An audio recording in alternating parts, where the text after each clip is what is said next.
Halimbawa, meron kang obligasyon na kailangang bayaran. Kunyari na lang, 1 taong kang hindi nakabayad sa renta ng bahay nyo. Dahil sa na-short ka sa mga bayarin o walang ka ng trabaho, nagkasabay-sabay yung problema nyo, so hindi ka nakakabayad sa dapat mong bayaran 1 taon. Tapos sinabi sa'yo nung may-ari ng bahay na, "Oh, Victoria, huwag ka na magbayad kasi naiintindihan kita, nakita ko yung sitwasyon mo." Baka maglupasay na ako noon, di ba? Baka mag-iiyak ako, baka halikan ko siya, yakapin ko siya. Alam mo, dahil sa sobrang pasasalamat, hindi ko makocontain yung damdamin ko na ipakita sa kanya yung pasasalamat ko. Imagine, 1 taon na utang niya, hindi niya pinabayaran. Katulad po yan ni Paul.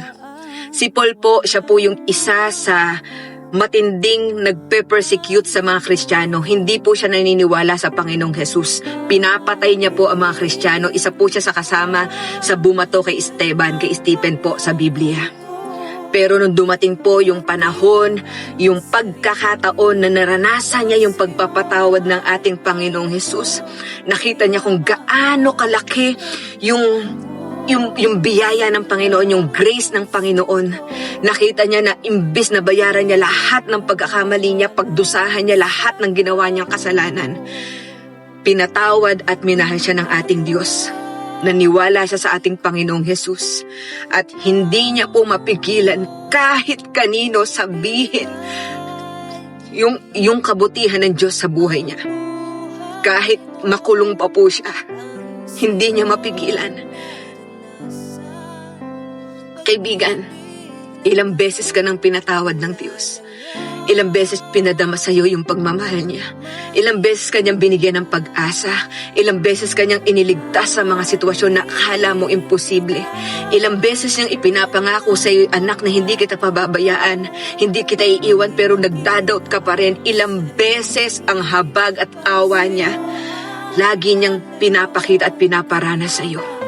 Na kahit sabihin mong sukong-suko ka na, heto ka pa rin nakatayo sa biyaya at awa ng Panginoon.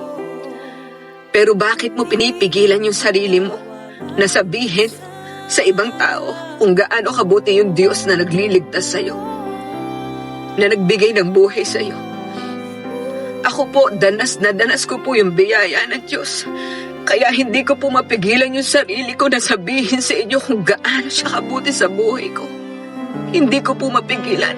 Kahit po maging undignified ako sa tingin ng marami, hindi po ako magpapapigil na sabihin sa lahat ng tao kung gaano pinaranas ng Diyos yung biyaya at habang niya sa akin.